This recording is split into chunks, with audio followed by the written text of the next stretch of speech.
A'udzubillahi minasyaitonirrajim. Bismillahirrahmanirrahim. Alhamdulillahirabbil alamin. Nahmaduhu wa nasta'inuhu wa nastahdihi wa nastaghfiruh. Wa na'udzubillahi min syururi anfusina wa min sayyiati a'malina. May yahdihillahu fala mudhillalah wa may yudlilhu fala hadiyalah. Nashhadu an la ilaha illallah wa nashhadu anna Muhammadan abduhu wa rasuluh. Allahumma salli ala sayyidina Muhammad wa ala alihi wa sahbihi ajma'in. Alhamdulillah, syukur pada Allah Subhanahu wa taala. Pagi ini kita bersama-sama lagi dalam sesi tadabbur harian. Hari ini kita di muka surat 274. Kita akan bersama-sama insya-Allah di surah An-Nahl ayat yang ke-65 sehingga ayat yang ke-72. 65 72 daripada surah An-Nahl muka surat 274. Alhamdulillah, yang pertamanya terima kasih nak ucapkan kepada semua kerana memberi feedback suara dan juga gambar. Alhamdulillah. Jadi kepada semua seperti biasa kita meminta yang mempunyai kelapangan kemudahan untuk membuka mushaf untuk sama-sama kita meneliti, membaca, melihat apa yang disebut oleh Allah Subhanahu Wa Taala di dalam surat 274 kita pada pagi ini. Jadi insya-Allah saya akan mulakan sedikit dengan membaca beberapa ayat insya-Allah daripada muka surat ini. A'udzubillahi minasyaitonirrajim. Bismillahirrahmanirrahim. Wallahu anzala minas samaa'i maa'an fa ahya bihil arda ba'da mautiha. Inna fi dzalika laayatan liqaumin yasma'un. Sadaqallahul azim. Ayat 65 daripada surah An-Nahl. Jadi kita ingat kembali insya-Allah Allah Subhanahu Wa Taala telah menceritakan banyak nikmat-nikmat di dalam surah An-Nahl ini. Dan kemudian selepas daripada nikmat-nikmat tersebut disebutkan oleh Allah Subhanahu Wa Taala, kemudian Allah Subhanahu Wa Taala juga telah mengingatkan kepada kita dengan nikmat-nikmat tersebut apa sepatutnya yang kita patut gunakan, kita manfaatkan, bagaimana kita manfaatkan. Dan sepatutnya kembali akhirnya ialah kita ni menyembah Allah Subhanahu Wa Taala. Apabila dah dapat nikmat-nikmat tu, ingat sikit, bila dapat nikmat tu maknanya Allah Subhanahu Wa Taala sayang pada kita, Allah Subhanahu Wa Taala beri macam-macam pada kita, tapi kita pula bagaimana dengan Allah Subhanahu Wa Taala. Jadi surah An-Nahl ini, sebab itulah kita ingat tema ulama katakan bahawa surah An-Nahl inilah surah An-Ni'mah. Jadi kita akan tengok di sini bahawa Allah Subhanahu Wa Taala sambung balik cerita tentang nikmat-nikmat yang Allah Taala berikan kepada kita. Antaranya ialah lebah. Sebagaimana nama surah ni adalah surah lebah, maka begitulah dalam muka surat 274 pada kali ini kita akan tengok Allah Subhanahu Wa Taala sebutkan tentang lebah. Jadi Allah Subhanahu Wa Taala sebutkan, insya-Allah kita tengok sini kan ayat 65. Wallahu anzala, dan Allah Subhanahu Wa Taala menurunkan minas sama, daripada langit, ma'an, iaitu air hujan lah, fa ahya bihil arda, jadi Allah Taala telah hidupkan dengan air itu, bihi al arda, bumi, artinya dengan tumbuhan lah. Jadi Allah Subhanahu Wa Taala telah berikan hujan kepada kita. Jangan ingat awan yang berikan hujan, awan tak boleh mengeluarkan air. Memang melalui perantaraan dan sebagainya Allah Ta'ala jadikan sebab dan musabab, tetapi yang menurunkan hujan tu bukannya awan tu, bukannya ada awan. Kadang-kadang ada tempat yang sangat-sangat kering, ada tempat yang sangat-sangat banyak hujan dia. Jadi manusia hanya boleh membuat perkiraan, boleh membuat ujian-ujian dan kajian tentang bagaimana banyak sini hujan, tetapi yang menurunkan hujan sebenarnya ialah Allah Subhanahu Wa Ta'ala. Kadang-kadang Allah Ta'ala turunkan hujan, tahun ni banyak ni, tempat ni, kadang-kadang tempat ni, kadang-kadang di sini banjir, tiba-tiba di sini kering kontang, di sini banjir pula, kadang-kadang musim ni, bulan ni pula banjir. Tengokkan macam-macam Allah Ta'ala turunkan. Tapi apa yang Allah Ta'ala nak sebutkan di sini ialah ulama kata ialah iaitu ba'da mautiha. Allah Ta'ala turunkan hujan selepas daripada ianya mati, maknanya selepas daripada bumi itu mati. Jadi perkara ini orang Arab boleh tengoklah, sebab apa? Padang pasir kan, tiba-tiba tak ada pokok, tak ada apa, tiba-tiba turun hujan, kemudian tiba-tiba pokok boleh muncul. Jadi Allah Ta'ala boleh hidupkan bumi tu, maknanya bumi tak mati. Allah Ta'ala boleh hidupkan balik dia tu selepas daripada mati. Nak tunjukkan apa? Sebab tu Allah Ta'ala kata sini, inna fi zalika laayatan liqaumin yasma'un. Perkara ini menjadi ayat, satu tanda kepada orang-orang yang nak mendengar. Mendengar sini lah maksud dalam tafsir Jalalain kata yasma'un, iaitu yasma'un dengan tadabbur. Dengan tadabbur. Alhamdulillah kita buat tadabbur hari ni kan, iaitu setiap hari kita buat tadabbur, kita nak cuba perhatikan kan. Jadi bila kita dengar ni ayat ni ayat apa sini ni? Ayat itu tanda-tanda bahawa Allah Subhanahu Wa Taala mampu untuk menghidupkan balik manusia ni kalau dah mati. Itulah perkara yang Allah Ta'ala nak tekankan bila Allah Ta'ala ceritakan kan. Bukan Allah Ta'ala nak ceritakan kepada kita, oh bumi ni mati lepas tu hidup dengan air, maknanya macam tu kan. Tetapi Allah Subhanahu Wa Ta'ala nak ceritakan, nak supaya manusia ni perhatikan bahawa Allah Ta'ala ni mampu untuk menghidupkan semua benda ni. Dengan oleh itu maka manusia pun kalau dah mati, apa susah sangat Allah Ta'ala nak hidupkan. Wa inna lakum. Sekarang Allah Ta'ala kembalikan. Kita tengok ayat seterusnya, ayat 66 insya-Allah. Allah Ta'ala pun kembali sebutkan lagi tentang nikmat-nikmat yang diberikan kepada kita semua. Wa inna lakum, sesungguhnya untuk kamu. Wa inna lakum fil an'am, pada binatang-binatang pula. Sebelum ni dah cerita dah, banyak dah cerita pasal binatangnya, pasal langitnya, pasal lautnya, pasal semua benda kan Allah Ta'ala dah cerita dah. Sekarang balik kepada binatang. Allah Ta'ala sebut wa inna lakum fil an'am la'ibrah. Ada ibrah, ada pengajaran, iaitu nuskikum. Allah Subhanahu Wa Taala kata nuskikum, kami beri minum kepada kamu, mimma fi butunihi, daripada apa yang ada di dalam perutnya, iaitu perut binatang tu lah. Jadi maknanya sekarang ni Allah Ta'ala gunakan nuski makna kami yang berikan, bukan kamu ni boleh keluarkan sendiri kan. Maknanya manusia ni kalau dia nak buat apa-apa pun mesti kena buat daripada apa yang diciptakan oleh Allah Subhanahu Wa Taala. Mereka hanya proses saja, nak pasturekan ke, nak matikan kuman ke, nak masukkan dalam kotak ke, itu semua adalah usaha saja kan. Usaha yang manusia buat daripada benda yang dah ada. Manusia terpaksa guna benda yang dah ada juga kan, cuma dia ubah sikit saja. Jadi sekarang ni Allah Ta'ala sebutkan pada binatang tu tengok kan, pada binatang tu ada ibrah, ada pengajaran yang sepatutnya kamu, untuk orang yang berfikir lah. Nuskikum, kami beri minum kepada kamu, mimma fi butunihi, daripada apa yang ada di dalam perutnya, perut binatang itu. Mim baini farsin, daripada antara farsin. Farsin ni maknanya ialah, kalau ikut bahasa, minta maaf sebut tahi itu. Tahi binatang tu, orang sini sebut tahi Jadi makna tahi, daripada tahinya wadamen, dan daripada darah. Labanan khalisa, tiba-tiba muncullah susu yang khalis. Khalis ni maksudnya dalam tafsiran sebut ialah khalis, maknanya kalau ikut khalis ni maknanya bersih, iaitu tak ada campuran, tak ada rasa bau najis, tak ada bau darah, tak ada rasa darah, tak ada rasa najis, tak ada warna darah, tak ada warna najis. Tengokkan darah warna merah, susu warna putih, kalau najis warna kuning, biasanya kuning ke hijau ke kan, macam tu kan. Tetapi tengok putih bersih, itu dia kata labanan khalisah. Dia lahir daripada mana ni? Dia mesti lahir daripada tempat keluar susu tu, binatang tu kan. Dia tak boleh korek sana korek tempat lain, dia tak keluar kan. Korek sana keluar darah, korek sana keluar najis. Jadi dia berada di tengah-tengah urat-urat tu, Allah Ta'ala jadikan susu kan.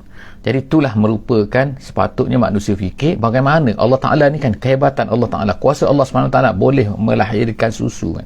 Daripada binatang tu menyebabkan kita di sini kan boleh minum susu. Tak kira lah susu tu daripada Australia ke, New Zealand ke, daripada Ukraine ke, daripada mana ke kan. Tak kira lah kan, mana susu tu daripada binatang, dia bukan binatang. Kalau daripada air kata, tak tahulah manusia kan. Tapi yang paling lah manusia, dan susu tu daripada binatang.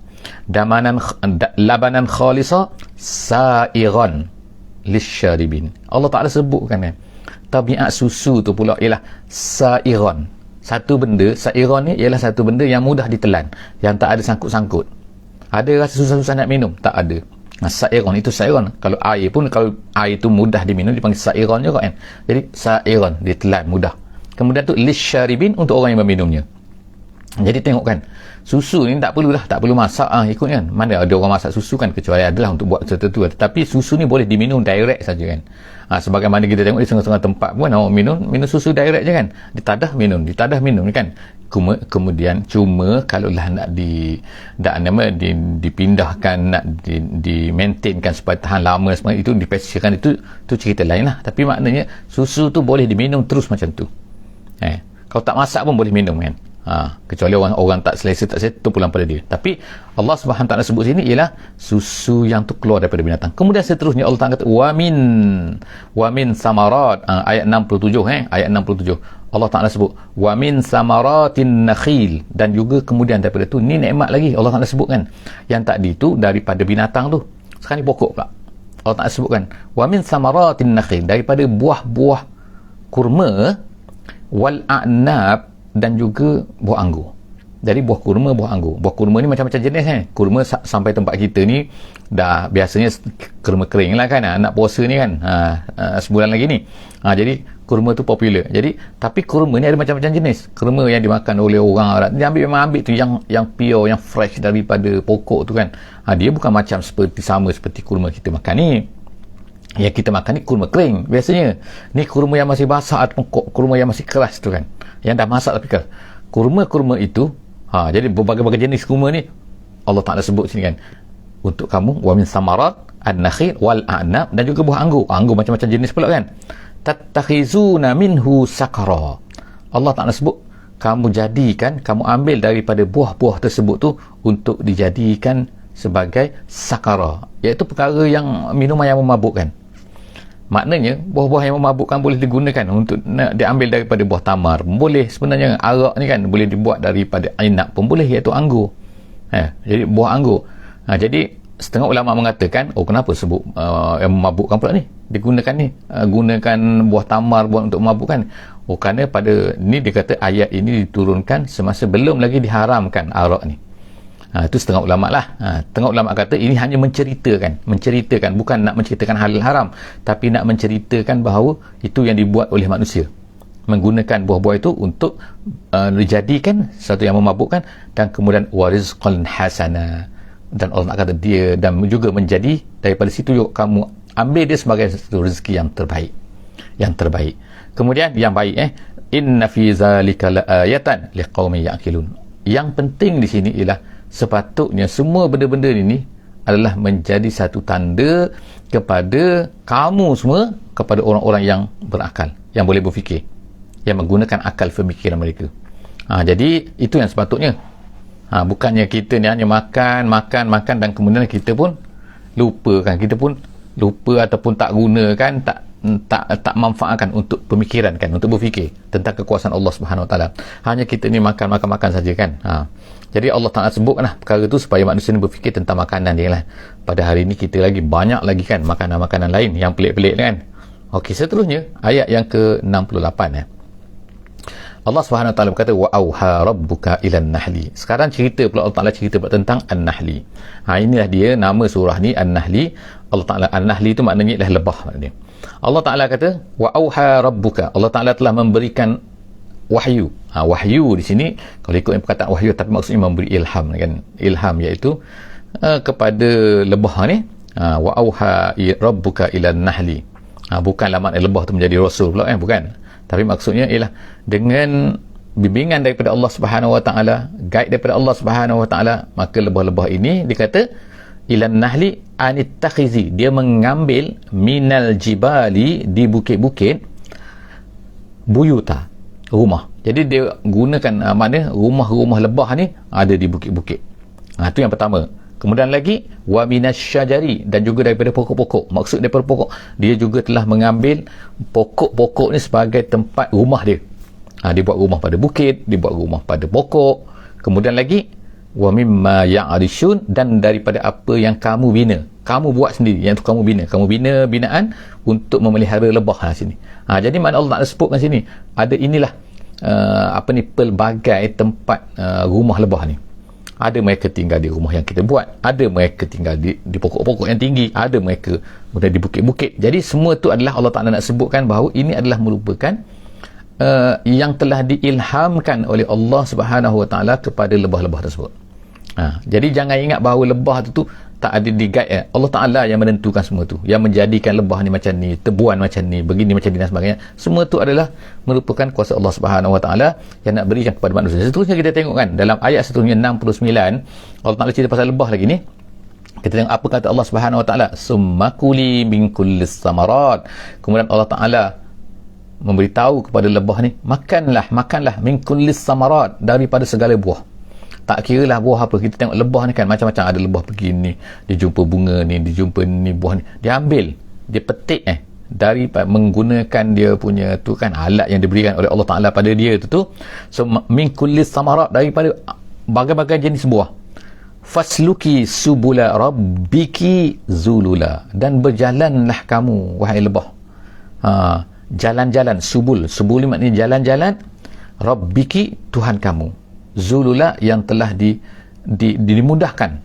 Zulula, dimudahkan jalan-jalan itu untuk kamu wahai lebah. Jadi lebah tu sebenarnya berjalan dengan Allah, dengan apa ni, dengan arahan Allah Subhanahu Wa Taala, dengan bimbingan Allah Taala. Allah tunjukkan kepada dia. Maknanya bukan dia tu sendiri pandai, bukannya nature, tapi adalah merupakan makhluk Allah Subhanahu Wa Taala yang telah diberi ilham oleh Allah Subhanahu Wa Taala. Yakhruju min butuniha, selepas daripada tu keluarlah daripada perutnya. Mudahnya perutnya, tapi sebenarnya mengikut saintisnya ialah memanglah kita nampak macam perutnya, tetapi dalam perut lebah tu, kita kata dalam badan lebah tu kan, dia ada satu saluran khusus yang mana dia boleh mengeluarkan madu. Dia tukarkan, dia hisap madu, bunga-bunga tu, kemudian dia masukkan dalam badan dia, kemudian dia keluarkan, dia letakkan di dalam sarang dia tu, dan kemudian menjadi madu yang sangat manis kan. Itu makna kehebatannya. Jadi Allah Ta'ala yakhruju min butuniha, Allah Ta'ala kata keluarlah daripada perutnya itu. Kita kata perut lah mudah kan, badan lebah tu kan. Syarabun, minuman. Minuman mukhtalifun alwanuhu, yang macam-macam jenis kan.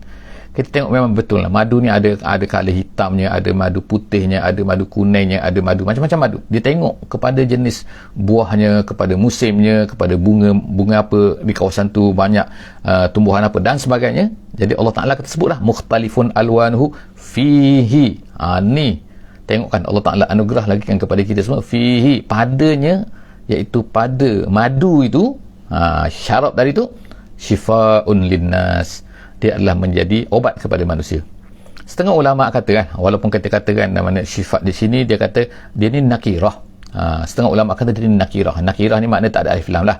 Syifa'un linnas, sifatnya. Jadi sebab itulah setengah ulama kata maksud syifa'un linnas ini ialah dia menjadi obat kepada sebahagian daripada penyakit, bukan semua penyakit. Ada yang kata tak semua penyakit. Adalah setengah-setengah riwayat dibawakan daripada hadis Nabi sallallahu alaihi wasallam yang menceritakan bahawa ada seorang lelaki ni mengadu bahawa saudara dia sakit perut. Kemudian dia beritahu kepada Nabi. Nabi kata ambil madu. Dia beritahu kepada saudara dia ni ambil madu. Dia ambil madu. Bila saudara dia ambil madu ni, makin sakit lagi. Dia beritahu kepada Nabi lagi. Kemudian Nabi kata ambil madu 3 kali. Nabi kata ambil madu. Tapi dia cerita makin sakit ya Rasulullah. Dia ambil madu, Nabi kata. Jadi selepas daripada 3 kali ni, tiba-tiba sembuhlah. Sebab Nabi SAW kata, Nabi bacakan ayat, Nabi kata Allah Subhanahu Wa Taala tak akan berbohong. Quran tak akan berbohong. Perut kamu tu, perut saudara kamu tu yang berbohong. Jadi akhirnya tengok-tengok dah baik selepas daripada tu kan. Bila dia minum kali yang ketiga tu, lepas tu baiklah sakit tu kan. Jadi setengah-setengah penafsiran hadis ni, dia kata ini adalah merupakan healing crisis dia panggil. Iaitu kadang-kadang kita makan ubat tu kan, dia tak baik terus. Dia proses dulu kan, dia ambil masa sikit kan. Jadi tapi teruskan makan ubat, akhirnya dia akan, itu dia panggil healing process, crisis, iaitu satu keadaan di mana nak jadi baik tu dia akan ada satu proses-proses tertentu. Jadi tak apa, itu adalah merupakan yang pentingnya Allah SWT tegaskan dalam ayat ni syifa'un linnas, bahawa madu itu menjadi syifa kepada badan manusia, Inna fi zalika la ayah. Dan satu lagi sebelum lupa, iaitu Nabi SAW disebutkan dalam satu hadis, iaitu Nabi sangat suka kepada benda-benda yu'jibuhu. Dalam hadis kata yu'jibuhu, Rasulullah SAW ni suka kepada benda-benda yang manis dan madu. Kemudian Allah SWT sebut sini inna fi zalika la ayah, sesungguhnya pada demikian itu, pada ni pasal madu ni, pasal lebah dan sebagainya ni kan, la ayatan liqaumin yatafakkarun, untuk orang yang berfikir. Kalau orang tak nak berfikir, jadi kita tengok liqaumin yasma'un, liqaumin ya'qilun, liqaumin yatafakkarun. Allah Taala sebutkan liqaumin kan. Tu nak semua tu ayat-ayat tu nak suruh kita ni supaya kita ni berfikir kan, berfikir gunakan akal, dengar dengan tadabbur kan, semua kan.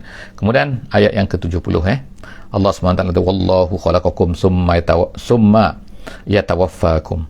Allah Ta'ala telah menciptakan kamu. Dulu kamu tak ada, kemudian Allah Ta'ala ciptakan kamu. Kemudian Allah Ta'ala yang yatawaffakum, mematikan kamu. Tawaffa, bahasa Melayu ada juga wafat. Yatawaffa tu makna mematikan kamu. Wa minkum man yuraddu ila arzalil umuri. Dan Allah Ta'ala sebut, ada sebahagian daripada kamu yang dikembalikan kepada arzal. Arzal ni maknanya lemah, makna dia kan. Lemah umur. Maksud lemah umur tu tua maksud dia kan. Sebab orang tua ni lemah kan, semua lemah kan. Lemah badannya, fizikalnya lemah, mungkin kata pemikiran pun mula lemah kan, sebagainya lah bila berumur ni. Jadi macam kembali kepada kanak-kanak semula kan. Itu Allah SWT sebut kan, arzalil umuri likai la ya'lama ba'da ilmin syai'a. Allah Ta'ala kata dia, sehingga dia tu jadi, dia tak boleh ingat lagi setengah-setengah benda yang dulunya dia tahu. Dulu dia tahu, sekarang dia tak tahu. Dia tak tahu macam mana, maknanya lupa. Orang kita panggil nyanyok dan sebagainya kan. Itu adalah merupakan ketetapan Allah Subhanahu Wa Taala, sunnatullah kan. Jadi kalau berlakulah perkara-perkara itu adalah perkara biasa. Allah Taala jadikan sebahagian daripada kita begitu kan. Yuraddu man yuraddu ila arzalil umuri likai la ya'lama ba'da ilmin syai'a innallaha alimun qadir. Allah Taala tu Maha Alim dan juga Maha Qadir. Allah Taala mampu. Qadir tu mampu, alim tu maha tahu. Maknanya dia tahu kenapa dia buat macam tu. Allah Ta'ala lah yang beritahu kan. Allahu a'lam, hikmahnya dan sebagainya kan. Ada orang jadi macam ni, orang jadi macam ni kan. Allah Ta'ala mampu nak buat macam ni kan kepada setiap orang tu. Jadi kita hanya beriman dan juga yakin, serah kepada Allah Subhanahu Wa Ta'ala kan. Ayat seterusnya ialah ayat yang ke-71 insya-Allah. Ayat yang ke-71. Wallahu faddala ba'dakum ala ba'din fir rizqi. Ayat yang 4 ni, part yang pertama yang saya bacakan tadi, wallahu, dan Allah faddala, melebihkan. Afdal tu lebih baik, lebih kan, afdal. Kalau faddala tu melebihkan. Jadi Allah, wallahu, dan Allah itu faddala ba'dakum, sebahagian daripada kamu, ala ba'din, ke atas sebahagian yang lain, fi rizki, pada rezeki. Rezeki ni ialah semua benda. Rezeki ni kadang-kadang umur, rezeki ni kadang-kadang kesihatan, rezeki ni kadang-kadang ialah, termasuk, bukan kadang-kadang lah, termasuk dalam tu adalah kesenangan, harta, emosi dan sebagainya. Semua benda tu adalah rezeki kan. Rezeki ni semua benda yang dapat, ulama kata, apa yang dapat dimanfaatkan oleh manusia. Jadi apa-apa saja yang dapat dimanfaatkan oleh manusia, maka itu nama dia ialah rezeki. Masa pun rezeki juga Allah Ta'ala berikan, umur pun rezeki juga. Jadi semua betul rezeki. Jadi Allah Ta'ala sebut sini kan, bahawa Allah Ta'ala ni faddala ba'dakum ala ba'din fi rizki. Allah Ta'ala melebihkan sebahagian daripada kamu ke atas sebahagian yang lain pada rezeki. Jadi kita tengok kan, ada orang, dia macam ni, harta banyak tapi tak berapa, mungkin tak berapa lawa. Orang ni, dia ni suara sedap, tapi dia tak macam, dia kurang sini. Ini dari rezeki yang bukan nak cerita pasal halal haram. Semua perkara yang halal haram, itu sepatutnya manusia kena usahakan dengan apa yang Allah Ta'ala berikan kepada dia. Jadi sekarang ni Allah menceritakan satu hakikat, oleh kerana itulah maka kita tak bolehlah kita ni dengki dan sebagainya kan. Orang dapat rezeki ni kita dengki, orang dapat harta kita rezeki, orang dapat kekayaan kita rezeki, kita hasad dengki, kita dengki. Jadi tak boleh tak boleh kan. Selagi mana benda tu adalah tidak menjadi masalah, tidak haram, maka Allah Ta'ala tu rezeki dia kan. Jadi Allah Ta'ala kata sini, sebahagian daripada kita, dan sebahagian lain ada orang Ta'ala lebihkan. Jadi janganlah nak marah-marah kenapa kan Allah Ta'ala kata tak adil lah, kenapa tak apa yang Allah Ta'ala nak ceritakan sini selepas daripada tu, itu satu hakikat yang pertama, bahawa manusia dan atas manusia yang lain ni tak sama pada rezekinya. famal ladzi fuddilu biraddi rizqihim. Allah Ta'ala kata, sekarang ni ayat ni macam susah sikit nak faham sebagai setengah orang. Dia kata, dan orang-orang yang fuddilu, orang-orang yang diberikan kelebihan rezeki ni, dia tidak mahu radi, mengembalikan rizkihin, apa yang diberikan kepada mereka rezeki itu. Dia kata ala ma malakat aymanuhum, kepada hamba-hambanya. Jadi kita imagine sekarang ni ada seorang tuan, ada seorang hamba. Ada seorang tuan, tuan ni kaya lah kan, hamba ni miskin lah, of course kan. Kalau kita zaman sekarang ni mungkin kita kata ialah, ini tuan tanah, tuan rumah, tuan apa, ini adalah pekerja. Pekerja ni maknanya amah dia ke dan sebagainya, maid kan dia, rumahnya dan sebagainya kan. Itu jadi ada orang, ada kaya, tuan punya semua ni, ada pekerja. Adakah dia kata orang yang kaya ni akan berikan harta dia kepada ni orang pekerja dia ni, ala ma malakat aymanuhum, kalau dulu kepada hambanya ni, fahum fihi sawa, sehingga jadi kedua-dua ni sama taraf. Sama taraf maknanya sama-sama. Kalau dia ada 2 juta, dia beri 1 juta kepada hamba ni. Adakah macam tu? Ini soalan ni. Jadi part yang pertama, Allah Ta'ala melebihkan sebahagian yang lain. Okey, Allah Ta'ala, itu satu part. Yang keduanya, Allah Ta'ala tanya.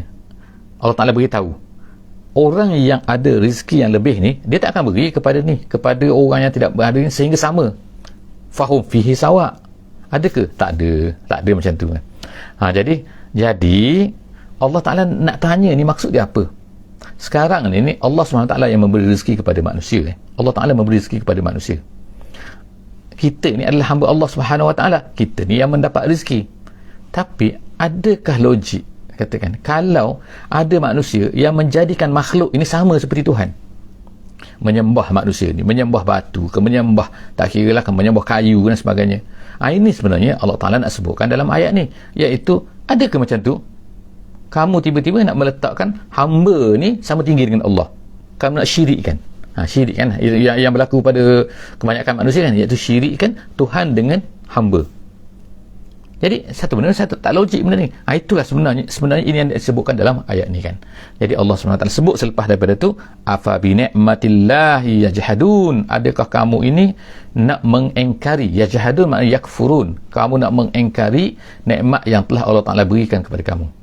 Sekarang ni seolah Allah yang memberi nikmat, bukan manusia memberi nikmat, bukan patung berhala memberi nikmat, bukannya benda-benda yang disemua selain daripada Allah ni yang memberi nikmat. Kenapa kamu nak syirikkan Allah ni dengan benda-benda yang ni? Benda-benda patung-patung dan berhala dan benda-benda yang disemua selain daripada Allah ni, kenapa kamu nak samakan? Sedangkan jadi bila kamu buat macam tu, kamu ni adalah telah mensyirikkan Allah, kamu telah meletakkan hamba ni sama taraf dengan Allah Subhanahu Wa Taala. Inilah yang nak ceritakan dalam ayat 71 kan. Seterusnya ayat 72, Allah Ta'ala kata, wallahu ja'ala lakum min anfusikum azwaja. Jadi sebab itulah kita kata dalam ayat dan surah ni Allah Ta'ala cerita nikmat. Allah Ta'ala yang memberikan nikmat semua kepada kamu ni semua ni. Tapi kenapa kamu ni tetap juga tidak mahu beriman, tetap juga kamu ni nak syirik, tetap juga kamu nak sembah selain daripada Allah Subhanahu Wa Taala, sedangkan yang memberi itu ialah Allah Subhanahu Wa Taala. Allah Ta'ala sebut ni, wallahu ja'ala lakum min anfusikum azwaja. Seterusnya lagi, nikmat Allah Ta'ala diberikan kepada kamu ni, dijadikan daripada kamu ni azwaja, iaitu isteri-isteri, pasangan-pasangan. Wa ja'ala lakum min azwajikum banina wa hafadah. Kemudian Allah Ta'ala jadikan lakum untuk kamu daripada isteri kamu, apabila kamu dah ada isteri, maknanya dah ada laki, ada perempuan, banin, Allah Ta'ala jadikan pula anak-anak, dan kemudian ada pula hafadah, cucu-cucu. Dan semua tu pemberian Allah Subhanahu Wa Ta'ala. Kemudian wa razaqakum minat thayyibat, dan kemudian diberikan pula rezeki daripada benda-benda yang baik kepada kamu, yang kamu boleh makan. Tapi manusia pergi cari juga benda-benda yang kotor kan, benda-benda yang tak elok, yang padahal yang dah thayyibat tu sangat-sangat banyak lah. Afa bil batili, tengok kan, setiap kali Allah Ta'ala sebutkan nikmat, Allah Ta'ala akan tanya, afa bil batil, adakah dengan kebatilan, benda-benda yang tak betul tu, yu'minun, mereka ni beriman? Mereka beriman dengan tak betul pula. Dah dapat nikmat daripada Allah, tiba-tiba beriman dengan benda yang tak betul. Afabil batil yu'minun, adakah dengan satu benda yang tak betul kamu nak beriman? Wa bi ni'matillahi hum yakfurun, dan kemudian dengan nikmat Allah kamu kufur. Jadi sebab tu kita katakan bahawa surah An-Nahl ini adalah surah nikmat, yang mana Allah Ta'ala ulang balik kan, ingatkan balik manusia. Allah Ta'ala berikan kepada nikmat yang banyak kepada manusia semua, pada kamu semua wahai manusia. Tiba-tiba kamu ni tidak beriman kepada Allah, tidak bersyukur kepada Allah, tidak mahu menyembah selain daripada Allah. Adakah ini adalah satu benda yang paling kita kata tak logik wahai manusia.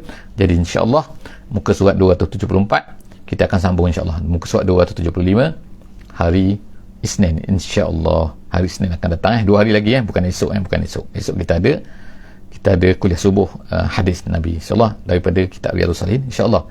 Cuma lebih awal sikit bagi orang yang berada di tempat-tempat yang waktunya, maksud belum subuh iaitu pukul insya-Allah pukul 5, biasa 5.50 insya-Allah. 5.50 pagi kita akan start kuliah subuh kitab Riyadhus Salihin esok hari, iaitu hari Ahad. Insya-Allah jumpa lagi dalam sesi seterusnya insya-Allah tadabbur harian muka surat 275 akan datang. Setakat itu dulu kita baca sama-sama surah Wal Asri. Bismillahirrahmanirrahim. Wal asri innal insana lafi khusr illa allazina amanu wa amilus solihat wa tawasaw bil haqqi wa tawasaw bis sabr. Wassalamualaikum warahmatullahi wabarakatuh.